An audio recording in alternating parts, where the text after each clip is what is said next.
اور یہی کچھ آج مولانا فضل الرحمان صاحب کی جماعت کے جو انٹر پارٹی الیکشن کا معاملہ تھا اس میں بھی کہا گیا، جو مولانا صاحب کی جماعت کے وکیل پیش ہوئے ان کی طرف سے 60 دن کا وقت مانگا گیا کہ ہم نے اپنے کچھ جماعت کے جو کچھ لیولز کے جو انتخابات ہیں وہ کروا دیے ہیں، جی بی میں کروا دیا ہے، اسلام آباد میں کروا دیا ہے، اور ہم کوئی کاغذی الیکشن نہیں کراتے، ہمارا پراپر الیکشن ہوتا ہے، نامینیشن پیپر ہوتے ہیں، تمام طریقہ کار کو فالو کیا جاتا ہے، تو آپ ہمیں 60 دن کا وقت دے دیں، ہم الیکشن کروا دیں گے۔ اس پہ چیف الیکشن کمیشنر سکندر سلطان راجہ صاحب نے کہا کہ اگر ہم آپ کو وقت دیں اور اس کے باوجود بھی آپ الیکشن نہ کروائیں تو پھر کیا ہوگا، اگر آپ کو وقت نہ دیں تو پھر کیا ہوگا۔ اور پھر ساتھ میں چیف الیکشن کمیشن نے واضح کر دیا کہ جب کوئی سیاسی جماعت قانونی تقاضوں کو پورا نہیں کرتی، انٹر پارٹی الیکشن کو نہیں ٹھیک سے کرواتی، تو پھر اس صورت میں اس کا جو الیکشن سمبل ہے وہ بھی واپس ہو سکتا ہے، نہ صرف الیکشن سمبل واپس لیا جا سکتا ہے بلکہ اس کے ساتھ ساتھ اس سیاسی جماعت کو ڈی نوٹیفائی بھی الیکشن کمیشن کر سکتا ہے۔ یعنی اتنے وسیع اختیارات ہیں اگر آپ اپنے انٹر پارٹی الیکشن نہیں کرواتے۔ ایک تو نازی یہ معاملہ ہو گیا، اس میں بھی جو درخواست ہے مولانا صاحب کی جماعت کی، جمعیت علماء اسلام فے کی، اس پر الیکشن کمیشن نے فیصلہ محفوظ کر لیا ہے کہ آیا کہ 60 دن کا وقت دینا ہے یا 60 دن کا نہیں دینا، 45 دن کا دینا یا سرے سے وقت نہیں دینا ہے۔ تو یہ فیصلہ ہو سکتا ہے کہ آج یا کل میں الیکشن کمیشن کی جانب سے سنا دیا جائے۔ لیکن جو ناظرین مجوزہ آئینی ترمیم کا معاملہ ہے جس پر آج کل بہت زیادہ ہلچل ہے، آپ کے سامنے ہے کہ حکومت نے کوشش کی کہ آئینی ترمیم جو ہے وہ پارلیمنٹ سے پاس کروائی جا سکیں، لیکن نمبر پورے نہیں تھے، اور آخری وقت تک حکومت یہی بتا رہی تھی، حکومت کے وزراء یہ بتا رہے تھے کہ ہمارے پاس نمبر پورے ہیں۔ چاہے آپ خواجہ آصف صاحب کے بیانات نکال کے دیکھ لیں، چاہے آپ مشیر عقیل ملک صاحب کے بیانات نکال کے دیکھ لیں، سب یہ کہہ رہے تھے کہ نمبر پورے ہیں اور آج ہم یہ آئینی ترمیم پارلیمنٹ سے پاس کروائیں گے۔ پھر نتیجہ کیا نکلا؟ وہ آئینی ترمیم اتوار کے روز پارلیمنٹ سے پاس نہ ہو سکی۔ اتوار کا دن گزر گیا، پیر کے روز یہ ہوا کہ اس مجوزہ آئینی ترمیم کے خلاف سپریم کورٹ میں ایک پٹیشن دائر کر دی گئی، جو سپریم کورٹ بار کے سابق صدر ہیں عابد زبیری کی جانب سے۔ عابد زبیری کے ساتھ 5 اور وکلاء بھی شامل ہیں اس درخواست میں۔ پرومیننٹ وکلاء ہیں، شہاب سرکی صاحب ہیں، اس میں اشتیاق چودھری صاحب ہیں، اس میں شفقت عباسی صاحب ہیں، اس میں منیر کاکڑ صاحب ہیں، فراز عباسی صاحب ہیں، ایک اور لائر شامل ہیں۔ تو ان کی طرف سے یہ جو مجوزہ آئینی ترمیم کے خلاف پٹیشن دائر کی گئی، جو کہ ایک پری میچور اپلیکیشن ہے، کیونکہ قانون کے تحت، رولز کے تحت کوئی بھی پری میچور اپلیکیشن وہ آپ دائر نہیں کر سکتے، وہ قابل سماعت یا قابل پذیرائی بھی نہیں ہوتی۔ اور پری میچور کیوں اس کو کہا جاتا ہے کہ جس مجوزہ قانون سازی کے خلاف یہ آئے ہیں، یہ درخواست جب تک یہ قانون سازی ہو نہیں جاتی تب تک آپ ایسی کوئی پٹیشن، کیونکہ جب تک کوئی ایکٹ نہ ہو تو اس ایکٹ کے خلاف فیصلہ کیا ہونا ہے؟ تو ایکٹ تو کسی جگہ پہ ہے نہیں، مجوزہ ترمیم کسی جگہ پہ ٹیبل نہیں ہوئی، لیکن یہ پرومیننٹ وکلاء ہیں، یہ قانونی ماہر کے طور پہ مختلف چینلز پہ بھی آپ ان کو دیکھتے ہوں گے، لیکن انہوں نے درخواست دائر کر دی۔ اب اس کے بعد ناظرین آج یہ ہوا ہے کہ یہ درخواست تو دائر کر دی گئی، آج عابد زبیری صاحب نے ایک نئی درخواست سپریم کورٹ میں دائر کی ہے۔ اب یہ نئی درخواست دائر کرنے کا ناظرین مطلب یہ ہے کہ جو ہر جمعرات کو نہیں بلکہ اکثر جمعرات کو جو پریکٹس اینڈ پروسیجر قانون ہے اس کے تحت پریکٹس اینڈ پروسیجر کمیٹی کا اجلاس ہوتا ہے۔ اور میں آپ ناظرین کو بتاتا جاؤں کہ اگر ہم ریسنٹ پاس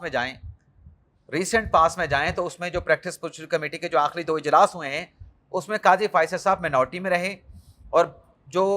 باقی 2 ججز ہیں کمیٹی کے، جسٹس منصور علی شاہ صاحب اور جسٹس منیب اختر صاحب، وہ میجورٹی میں رہے، اور قاضی فائصل صاحب جو ہے وہ مینورٹی میں آ گئے۔ یعنی فیصلہ ہوا جسٹس منیب اختر صاحب کا اور جسٹس منصور شاہ صاحب کے کنسنٹ کے ساتھ، ان کی اکثریت کے ساتھ۔ اب یہ جو درخواست لے کے آئے ہیں عابد زبیری صاحب، اس میں عابد زبیری صاحب یہ کہہ رہے ہیں کہ میں نے مجوزہ آئینی ترمیم کو سپریم کورٹ میں چیلنج کر دیا ہے، تو لہٰذا ہماری یہ جو درخواست ہے اس سے پریکٹس اینڈ پروسیجر کمیٹی کے اجلاس میں ٹیک اپ کی جائے۔ اور میں نے اپنے ذرائع سے جو پتہ کیا ہے کہ فی الحال یہ جو کمیٹی کا اجلاس ہے جس کو ہیڈ کرتے ہیں chief justice of Pakistan justice قاضی فائز عیسیٰ، اس میں جسٹس منصور علی شاہ ہیں، جسٹس منیب اختر صاحب ہیں، کل جمعرات کے لیے اس کمیٹی کا اجلاس شیڈول نہیں ہے، لیکن یہ اجلاس کنوین ہو سکتا ہے، اس کا امکان جو ہے وہ ذرائع ضرور ظاہر کر رہے ہیں کہ یہ امکان اجلاس کمیٹی کا جو ہے وہ ہو سکتا ہے۔ اب اسی چیز کو پیش نظر رکھتے ہوئے کہ اجلاس ہو سکتا ہے، یہ درخواست عابد زبیری صاحب نے سپریم کورٹ میں دائر کی ہے کہ وہاں پہ ان کی درخواست کو ٹیک اپ کیا جائے۔ ارجنٹ ہیئرنگ کی اپلیکیشن بھی ساتھ میں لگا دی ہے کہ بڑا اہم معاملہ ہے، مجوزہ ترمیم حکومت جو ہے وہ منظر عام پہ آ گئی ہیں، لیک ہو گئی ہیں، اس سے عدلیہ کی جو آزادی ہے وہ سلب ہو جائے گی، بنیادی حقوق جو ہیں وہ سلب ہو جائیں گے، تو لہٰذا پریکٹس اینڈ پروسیجر کمیٹی کے اجلاس میں آپ اس درخواست کو ٹیک اپ کر کے اس پہ بینچ بنائیں اور اس درخواست کے اوپر فیصلہ کریں۔ اب یہ درخواست کل کمیٹی کے ایجنڈے پہ آنے کا غالب امکان ہے اگر اجلاس ہوتا ہے، کیونکہ میجورٹی کے ساتھ وہاں پہ فیصلہ ہونا ہے، اور میجورٹی کس کی ہے وہ ہم آپ کو بتا چکے ہیں ریسنٹ پاس کی. اگر ہم پریسیڈنٹ کو دیکھیں تو شاہ جی کی، منصور علی شاہ جی کی اور منیب اختر صاحب کی وہاں پہ میجورٹی موجود ہے. تو یہ ایک بڑی پیش رفت ہونے کا امکان ہے. لیکن ناظرین اگر یہ ہو جاتا ہے، پریکٹس اینڈ اپوزیشن کمیٹی کے اجلاس میں اس درخواست کو انٹرٹین کر لیا جاتا ہے، اس پہ بینچ بن جاتا ہے، اور بینچ بننے کے ساتھ ساتھ اس کی فکسیشن کی ڈیٹ آ جاتی ہے. ویسے آپ کو بتاتے چلے ناظرین کہ جو کمیٹی ہے، یہ کمیٹی میجورٹی کے ساتھ بینچ کا فیصلہ تو کر سکتی ہے، بینچ کا فیصلہ بھی کر سکتی ہے، بینچ کے ساتھ ساتھ جو ہے درخواست کے قابل سماعت ہونے اس کو ٹیک اپ کرنے کا بھی فیصلہ کر سکتے. لیکن تاریخ جو ہے وہ چیف جسٹس نے دینی ہے. چیف جسٹس کا اختیار ہے، چاہے پریکٹس اینڈ پروسیجر قانون موجود ہے، کس کیس کو کس سماعت کے لیے مقرر کرنا ہے، یہ اختیار چیف جسٹس کا ہے. تو دیکھتے ہیں کہ کمیٹی کے کل کے اجلاس میں یہ درخواست ٹیک اپ ہوتی ہے تو اس پہ کیا فیصلہ ہوتا ہے. بینچ تو بنے گا، اجلاس ہو جاتا ہے تو بینچ تو بنے گا، لیکن سوال یہ پیدا ہوتا ہے کہ کیا اس کی کوئی تاریخ بھی آئے گی؟ تاریخ آئے گی تو کب کی آئے گی؟ اور پھر یہ بھی سوال پیدا ہوگا کہ جیسے میں نے کہا کہ یہ پری میچور اپلیکیشن ہے، اس کے اوپر اعتراضات بھی لگیں گے، تو کیا وہ اعتراضات انٹرٹین تو نہیں ہو جائیں گے کہ یہ تو درخواست پٹیشن قابل سماعت ہی نہیں ہے، کیوں اس کو انٹرٹین کیا جائے؟ تو دیکھتے ہیں اس درخواست کو جو کہ عابد زبیری صاحب اب لے کے آئے ہیں، متفرق درخواست ہے اپنی درخواست کو ٹیک اپ کرانے کے لیے. اور یہی عابد زبیری صاحب ہیں جو پریکٹس اینڈ پروسیجر قانون کے خلاف تھے کہ یہ کمیٹی نہیں ہونی چاہیے. اور اگر اس وقت ان کی بات مان لی جاتی، عابد زبیری صاحب کی بات مان لی جاتی، تو آج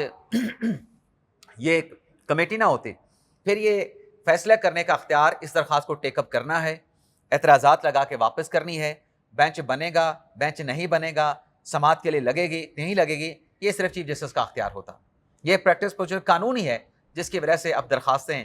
اس طریقے سے ٹیک اپ ہوتی ہیں، اور کمیٹی میں فیصلہ ہوتا ہے کہ بینچ کب بنے گا، کیسے بنے گا، اور کیسے اس درخواست کو سماعت کے لیے فکس کیا جائے گا. اجازت چاہتے ہیں ناظرین، اللہ حافظ.